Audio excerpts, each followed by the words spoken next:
Today is the third episode of the four-part series of our virtual festival of music, poetry, art and word, set in Glengarra Mountain Lodge and hosted by Burnkirk Community Council. This virtual festival is a project that has been designed in lieu of performances originally programmed for a week-long festival at the lodge. As you no doubt are aware, this was not possible, so we're joining the online arts community in bringing these to you at home.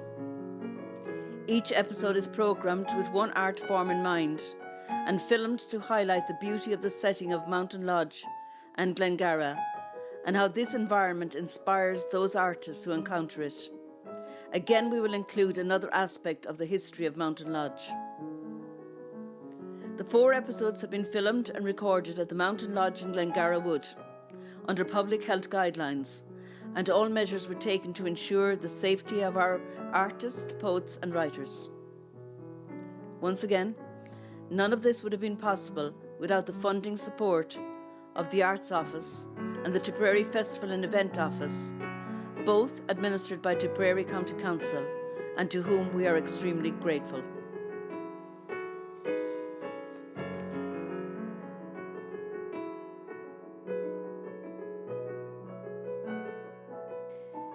In the last 2 instalments, we have seen the origins and design of Mountain Lodge. Today, we will look at its fate, which was much more fortunate than that of its parent buildings and origins. Shanbally Castle, of which Mountain Lodge was the hunting recreation, would meet its demise in 1960. The castle, lodge and land was left by the last Viscount Lismore to his cousins Lady Beatrice Pole-Carew and Lady Constance Butler, daughters of the Marquess of Ormond.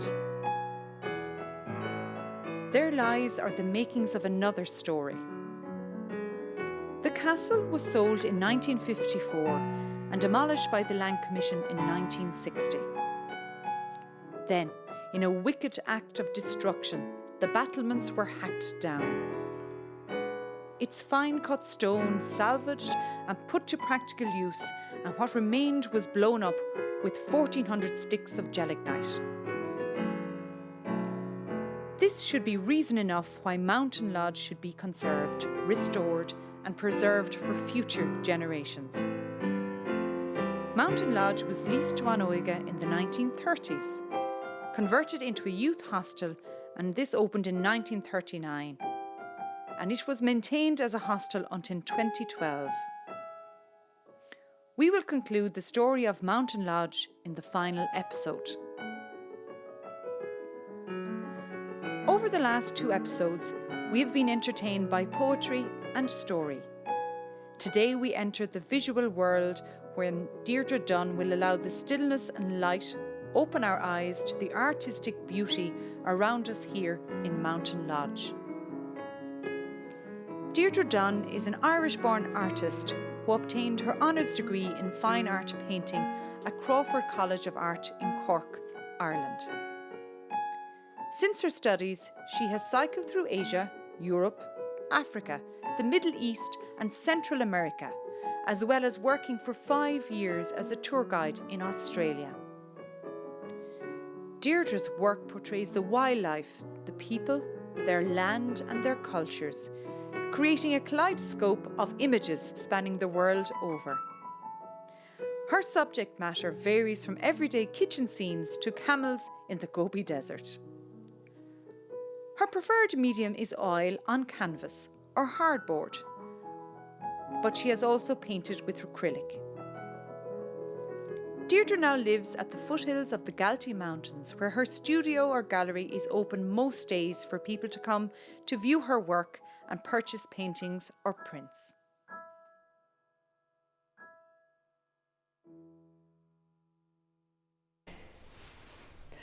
Hi, I'm Deirdre Dunne and I'm a local artist living just near the Galtees near Kilbenny. Today I'm in this really nice building, the Glengarra Wood Mountain Lodge, and I'm going to do a painting of the Galtee Mountains and talk a little bit through about the technique, etc. I've never painted in here before, but it's a very beautiful building, and I feel like it would make a lovely maybe artist residence or weekend workshops. It's got lovely natural light, and outside you can see the trees and the river, and yeah, I think for artists who paint landscapes or anything at all, it's really nice to have some kind of a calm kind of setting that can inspire people to be creative. So I'm starting today. I usually like to work on a kind of a brown, kind of natural earthy colours. I find that instead of painting directly onto a white canvas, it creates the tones and builds up the deeper tones much faster. So I have roughly drawn out with the chalk of what I want to paint. So this is the Galtymore, and there's a couple of fields and some sheep. So I'm going to go straight on to using oils. Sometimes I use acrylic first and then put oils on top, but today we'll just go with this. So I'm going to just start up with the sky. What I find when you're painting the sky is that you should always try and do fairly light colours down where the sky is touching the horizon or the mountains, and then as you're working up, then you can put in the darker blues, and that kind of creates a 3D effect, bringing the sky up above and over your head.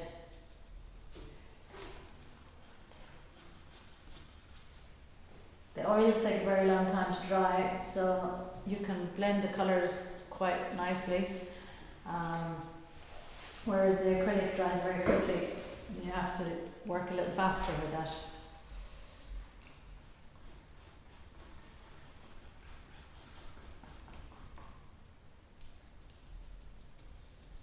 So I'm originally from County Laois, and myself and my husband Bryce, we bought a place just near here about 9 years ago, after been travelling a lot and working in different places around the world. It's lovely now to actually live in Ireland and be a little bit inspired by the local landscape. A lot of my paintings before that were from Africa or Asia, so a lot of my paintings recently now are local animals and landscapes.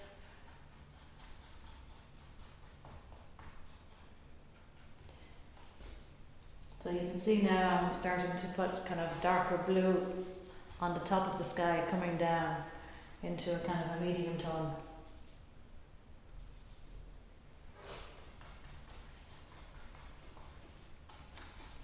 I decided to do a nice bright blue sky for a change.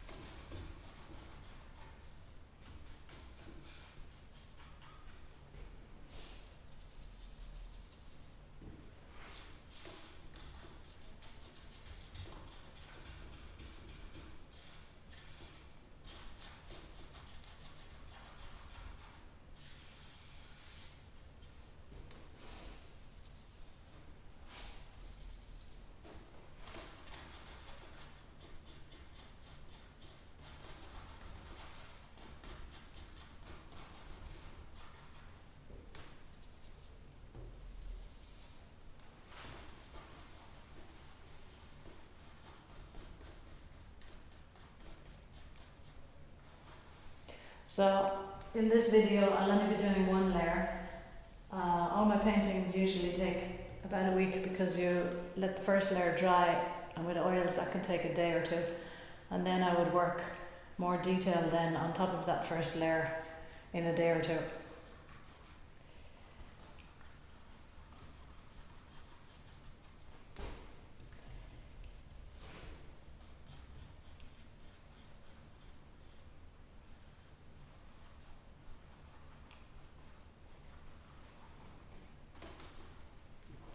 So now you can see with the sky there, it just kind of slowly getting a little bit darker as I go up. So now I'm going to start on the mountain. I find with the mountains there's always lots of nice purples and browns.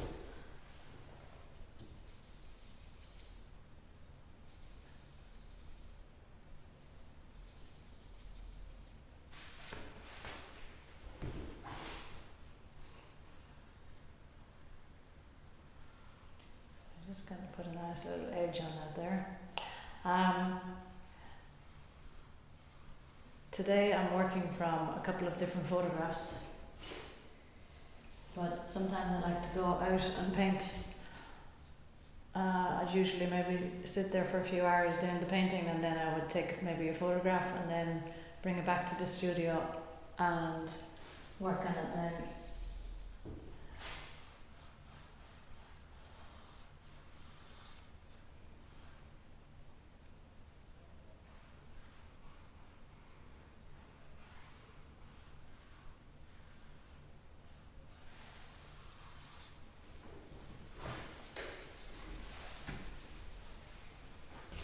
Now, when you're painting mountains, to create that sense of distance, you need to usually do the mountain that's furthest back in a paler colour, and the ones that are closer to you generally are a little bit darker. So this mountain that's coming up in front here, I'm going to do a darker greeny red colour on the top.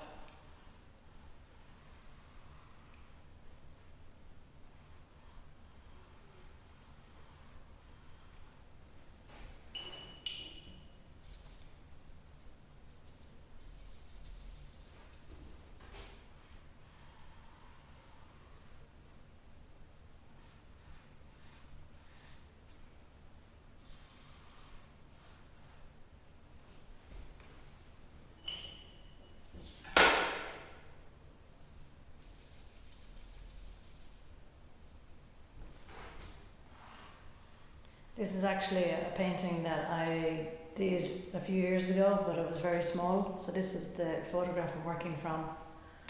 And this was the original photograph. So you can see I changed the colours quite a lot.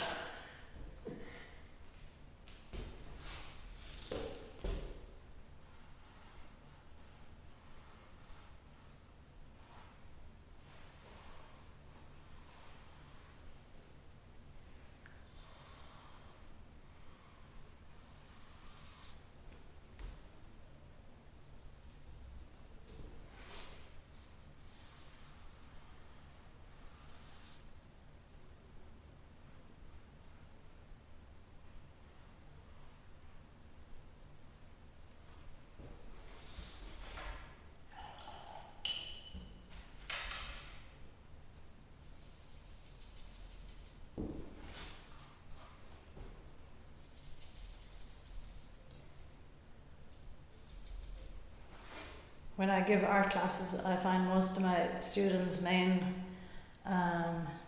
concern is trying to get the colours right. I think after many years of practice, it just becomes second nature. I think it's kind of a hard one to teach because there's so many different quantities of paint that you'll be using to actually create the very same colour again. You can't really say, 1 teaspoon of white and 1 whatever. It has to come kind of with practice and feeling.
I prefer to paint standing up because then you can stand back quite often from your painting and assess it that way. Paintings kind of need to be viewed from far away. If you're up too close to it, you can't really see what needs to be done.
So I studied studied art in Crawford, Cork, many years ago.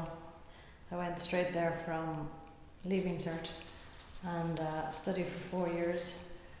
And then I went off travelling and working in different places and didn't actually paint for about 5 years after college. So it wasn't really until I kind of came back to Ireland and did a sign writing course that I got back into the actual painting.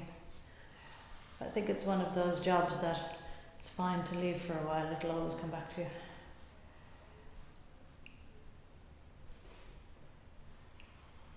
I find I mostly paint in the winter time when you have more time in your hands.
My dad used to tell me I should do paintings of flowers because they sell very well. But I think an artist really only can paint what they're interested in.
So now you can see there's a couple of kind of small fields in the front here and kind of bog trails heading back in the distance. So I'm just going to put a couple of kind of light hedgerows here.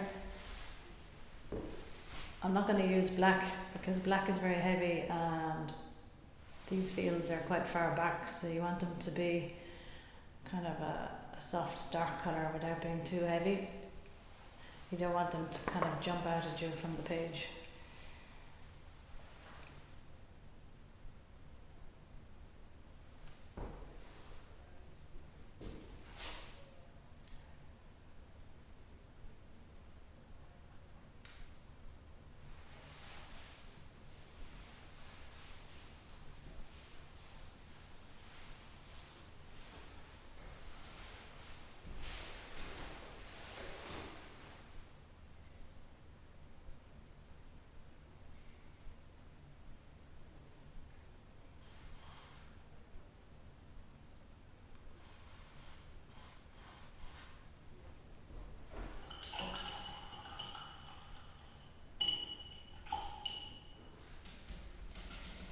So now I'm going to do a kind of a heavy, dark kind of hedgerow here.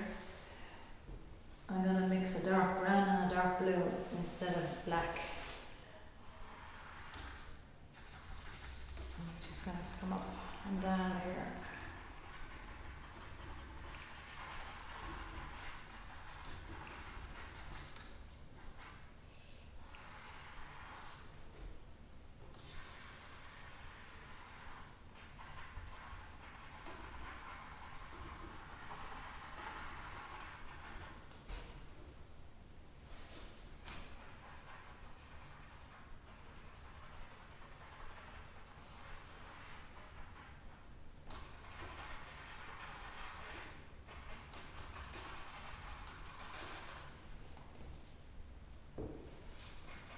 So you can see now the ones in the back are a much lighter colour.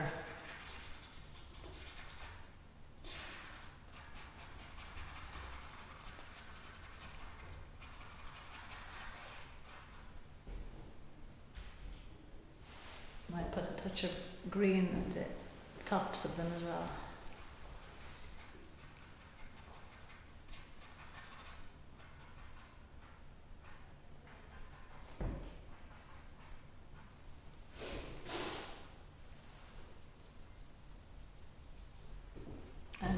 There's a shadow cast across this back one here, so I'm just going to do a kind of a bluey green colour.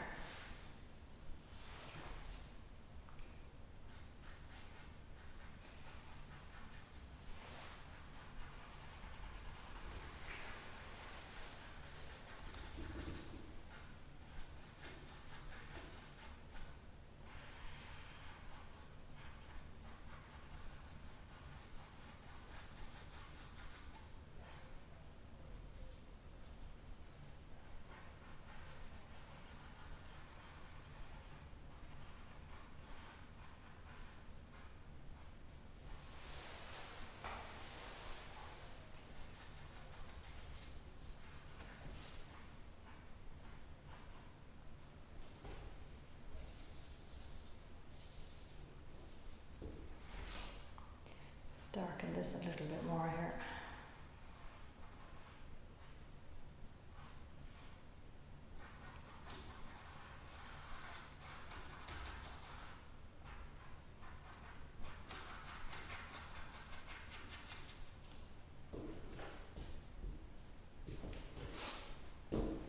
Just go back up here, bring these out a little bit more.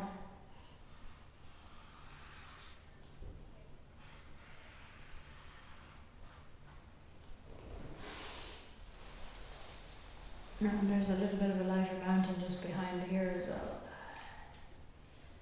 Just make sure it's a lighter colour.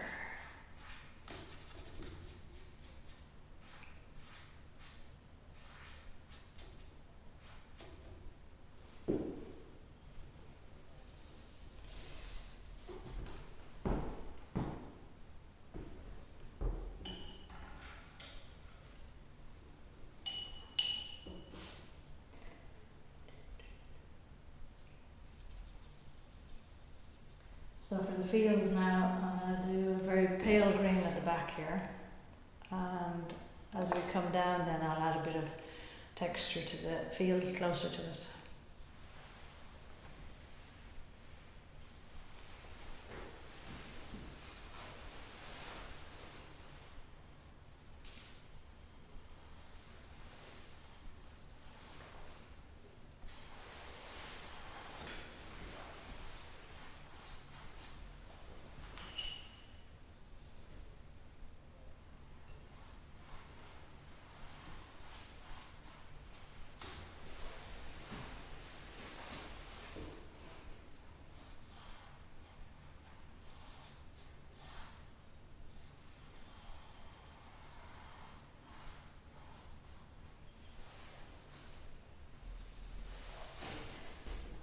There's a couple of shadows going across the field.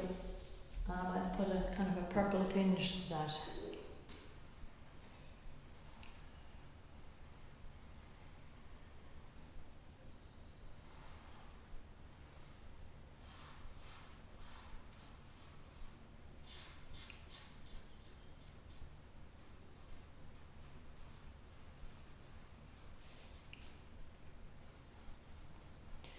My mother used to encourage us all to paint when we were growing up, but she had a dislike of purple and always used to stop us from using purple. So I think I'm rebelling. I use a lot of purple now.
I think if you haven't painted before and you want to take it up, I think probably landscapes are the most relaxing and fun to do. You can be a little bit more creative with it and just kind of make it up.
put a couple of little fence posts here.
Now we might put a couple of sheep in the field.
thinks that painting sheep is quite easy, but they can be a bit tricky.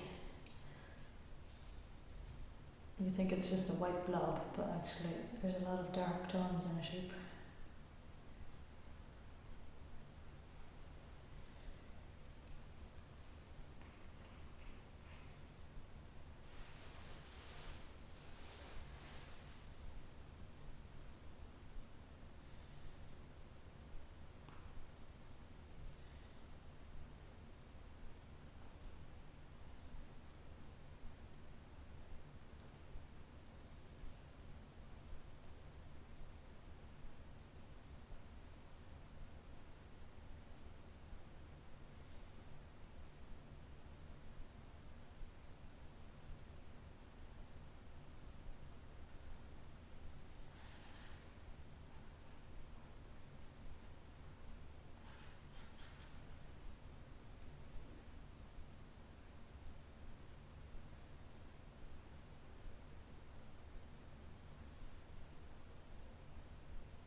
So that's the first layer of that painting done. I'd probably maybe wait 2 days and then I'd go over the whole thing again, picking up on more detail and putting in a little bit more fine detail around here, and then after about a month then I actually varnish it as well, which brings out the colours quite fresh.